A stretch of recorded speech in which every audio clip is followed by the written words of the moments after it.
Assalamualaikum warahmatullahi wabarakatuh. Selamat datang kembali pemirsa di channel yang paling bermanfaat di atas muka bumi ini ya. Satgas COVID-19 pastikan Rachel Fenya, bacanya gimana sih? Rachel Fenya ya diproses hukum karena dia kabur dari karantina Wisma Atlet ya. Satuan Tugas Penanganan COVID-19 memastikan proses hukum terhadap selebgram Rachel Fenya yang kabur dari karantina COVID-19 di Wisma Atlet akan segera berjalan. Hal itu dinyatakan juru bicara Satgas COVID-19, Wiku Adhisa Smito. Menurutnya, setiap warga negara yang melanggar aturan karantina akan ditindak tegas tanpa pandang bulu. Ya, pemerintah memastikan bahwa proses hukum sedang berjalan. Satgas menjunjung tinggi penerapan aturan yang berlaku dan menegakkan kedisiplinan untuk melindungi keselamatan masyarakat. Ya, Wiku meminta peristiwa ini tidak dicontoh. Ya, ini tolong para pemirsa, jangan dicontoh ya. Setiap pelaku perjalanan internasional lain ya karena dapat membahayakan kesehatan publik ya. Iya kalau sehat nggak bawa apa-apa tapi ternyata misalnya membawa ya virus ya kan bisa nyebar kemana-mana malah wah ini ya. Kepada seluruh pelaku perjalanan internasional kami minta untuk menaati aturan yang telah ditetapkan, jangan melanggar karena akan dikenakan sanksi yang tegas ya. Jika mengacu pada Undang-Undang Nomor 6 Tahun 2018 tentang kekarantinaan kesehatan pasal 9 ayat 1 disebutkan bahwa siapa saja yang menghalangi kekarantinaan kesehatan bisa diancam dengan pidana penjara maksimal 1 tahun dan atau denda maksimal 100 juta rupiah. Sebelumnya kita tahu ya para pemirsa, kronologinya adalah Rachel Fenya kabur dari karantina COVID-19 di Wisma Atlet Pademangan, Jakarta setelah kembali dari Amerika Serikat.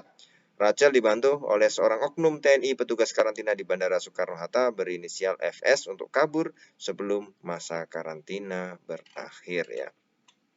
Selain itu Rachel Fenya juga seharusnya tidak ditempatkan di Wisma Atlet Pademangan yang dibiayai pemerintah. Keputusan Kepala Satgas COVID-19 ya menyatakan yang berhak mendapatkan fasilitas repatriasi karantina di Wisma Pademangan adalah pekerja migran Indonesia atau singkatnya sekarang PMI ya. Pelajar atau mahasiswa Indonesia setelah mengikuti pendidikan atau melaksanakan tugas belajar dari luar negeri dan pegawai pemerintah yang kembali ke Indonesia setelah perjalanan dinas dari luar negeri ya.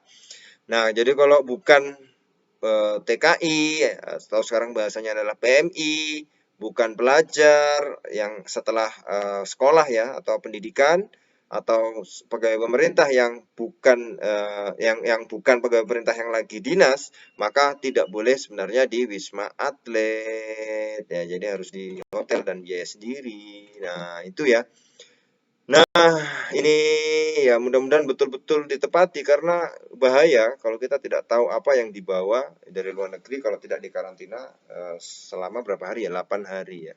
Nah, ini pemirsa tolong ya jangan dicontoh. Nah, ini tadi sudah dikatakan Satgas COVID-19 bahwa Rachel Fenya akan diproses hukum tanpa pandang bulu ya. Ya kita memang hukum harus ditegakkan setegak-tegaknya ya. Mudah-mudahan betul ya. Kalau itu melanggar ya silahkan ditindak ya sesuai pelanggarannya. Jangan dilebih-lebihkan, jangan dikurang-kurangi ya kalau pelanggaran seperti itu ya segera diproses hukum ya karena ini dia selebgram bisa dicontoh oleh banyak orang. Dia terkenal ya kan. Ini berlipat ganda nanti kalau banyak yang mencontoh ya. Makanya jangan dibilang tadi jangan mencontoh yang seperti ini. Apalagi dari luar negeri itu harus dikarantina dulu ya. Para pemirsa kita tetap berdoa, berusaha ya semaksimal mungkin karena COVID belum selesai, mudah-mudahan cepat berakhir COVID ini. Amin amin ya rabbal alamin. Terima kasih para pemirsa. Kita akan ketemu lagi di video selanjutnya. Wassalamualaikum warahmatullahi wabarakatuh.